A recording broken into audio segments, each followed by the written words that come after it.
Oh, hello there boys and girls of YouTube. Welcome back to the vlog. Today on the vlog, I'm gonna talk all about why I got a gravel bike. So if you hate cycling or hate me for that matter, I'd suggest skipping this video.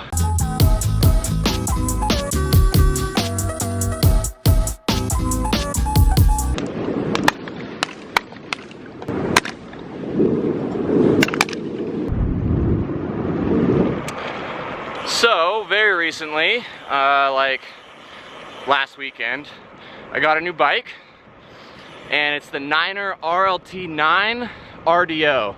So it's Niner, which is typically a mountain bike cyclocross company.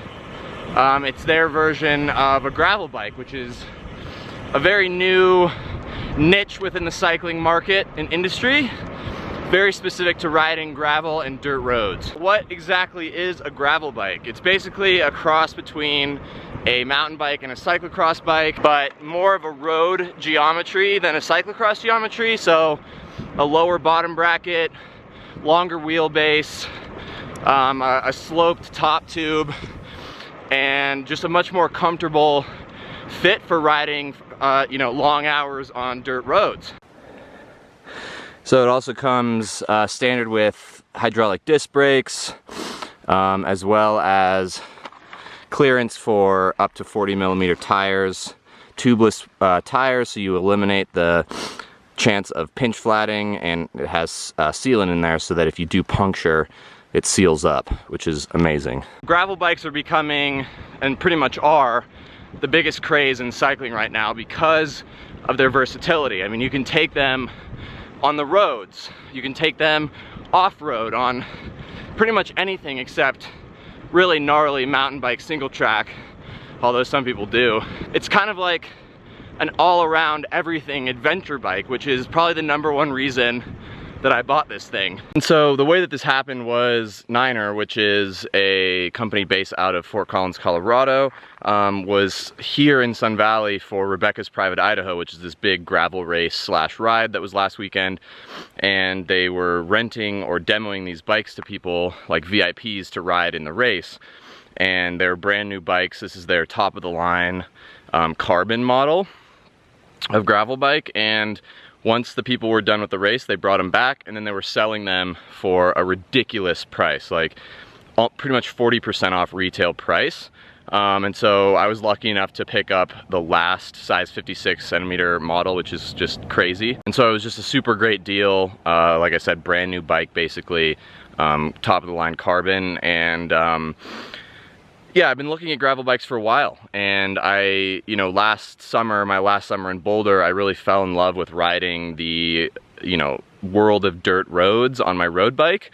But it's pretty uncomfortable to ride some of those roads on your road bike. There, you get flats a lot. You're running 25mm tires with high tire pressure compared to these gravel bikes, and so it really opens up an entire new world of roads to ride. And unless you are a really high level road racer or a downhill mountain biker or a cyclocross racer, this bike is going to be, these kinds of bikes are going to be the ultimate sort of machine for adventuring around on bikes, which is what I love about cycling and why I do it.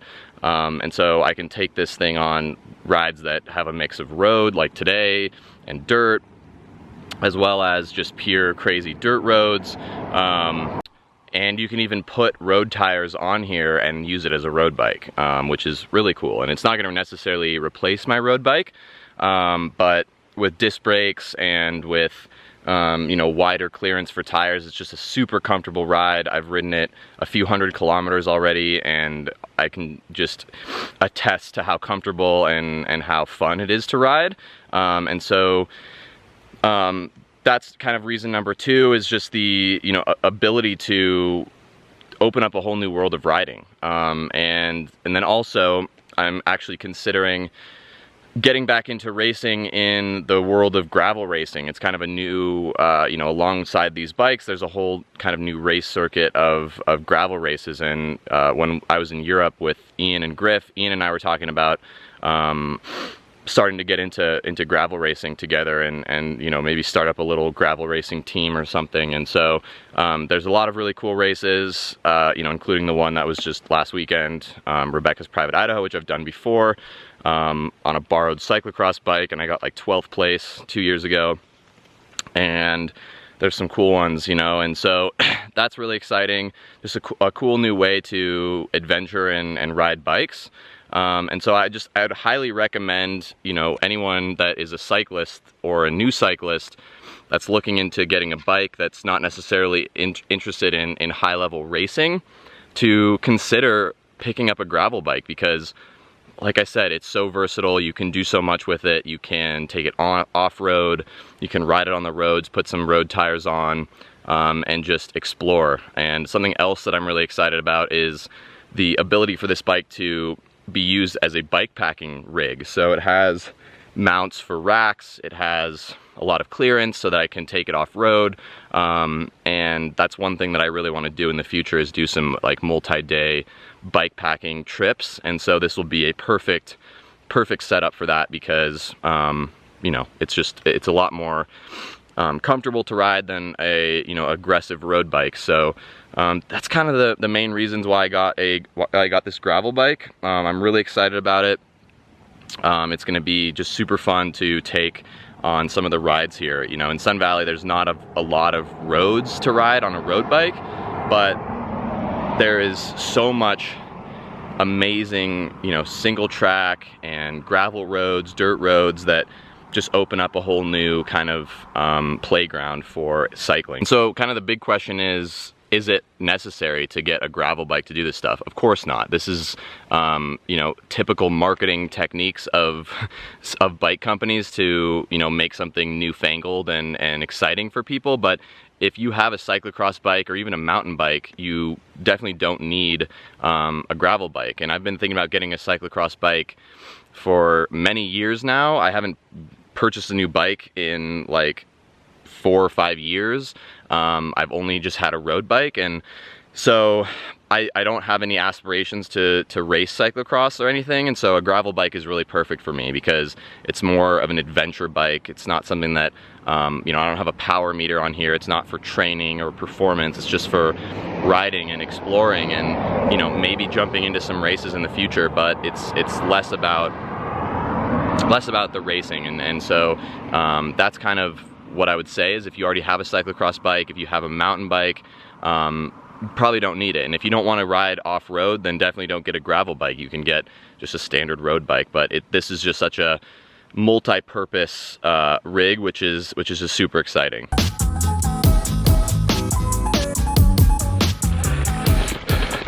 Okay, so I'm actually on part of Rebecca's Private Idaho course, Trail Creek. Starts off pavement and turns to dirt for a while.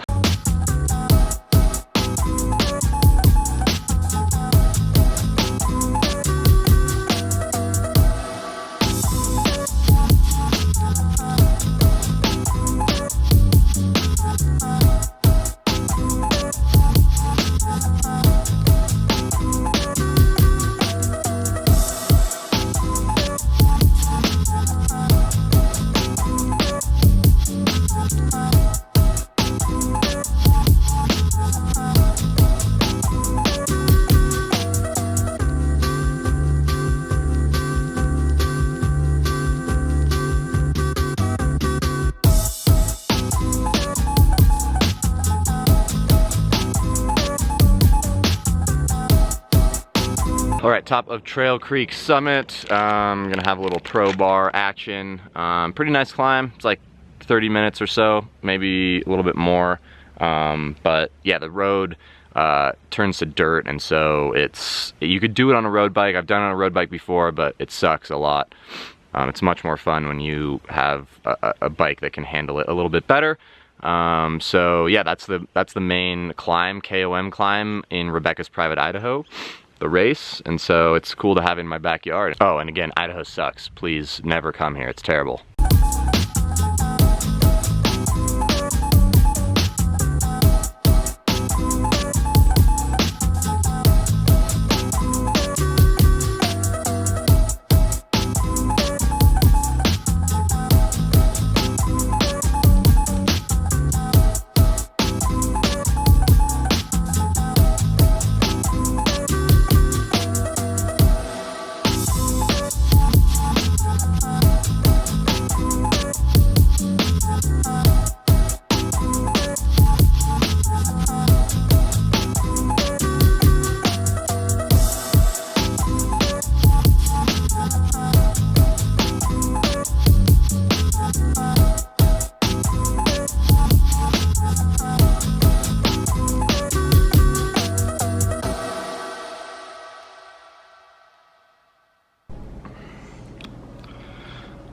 from the ride, a solid 100K, pretty good, felt actually pretty good. But I'm just going to eat this delicious muesli peanut butter smoothie bowl.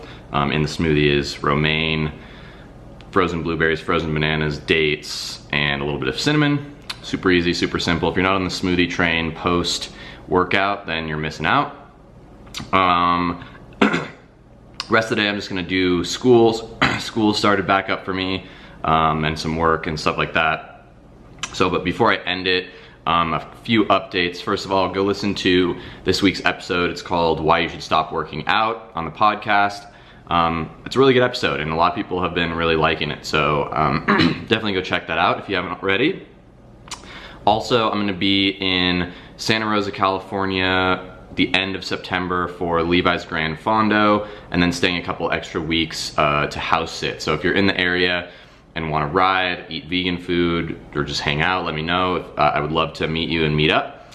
And finally, if you want to join a more kind of intimate, interactive group, a Thought for Food group, we have made a TFF club on Facebook, so I'll link that down below. So definitely join that.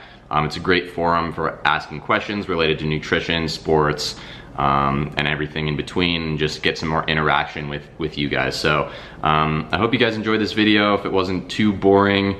Oh, and also, I don't know that much about gravel cycling gear, and so if any of you guys are into gravel cycling or have gravel bikes and stuff like that, and have any tips, let me know. Kind of the big thing right now I'm trying to figure out is like pedals and shoes. Right now I'm just using regular road shoes and pedals, and cleats and stuff, and so I don't know exactly what the best system or setup is to use. So please let me know in a comment if you have suggestions for gear setup, bike setup. I'm trying to get it all dialed. So that's it for today's video. Thank you so much for watching, and please subscribe and let me know what you think. Talk to you soon. See ya.